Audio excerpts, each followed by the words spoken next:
Sometimes, excuse my French, happens and we all will die of something. And we live in a human body that is designed to live a certain lifespan, and it's not built to live, for 200 years. So stuff happens. And please don't blame yourself if it does. Do you know the main or the most common fractures for people with osteoporosis? The femur, but it's called something else usually. So it's called a hip fracture, but do you know where a hip fracture is or what is actually a hip fracture? The neck of the femur.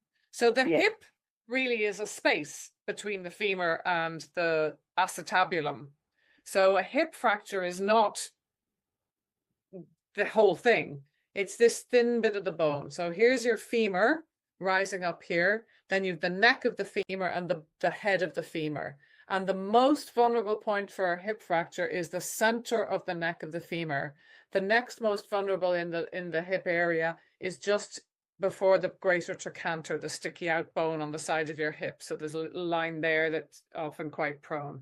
A hip replacement is not a replacement of the whole joint. It is a replacement of the head, the neck, and is this little weird metal thing that then gets sort of stuck to the femur. So the wrist and the hip is what it's called, but it is part of the femur that's usually fractured. And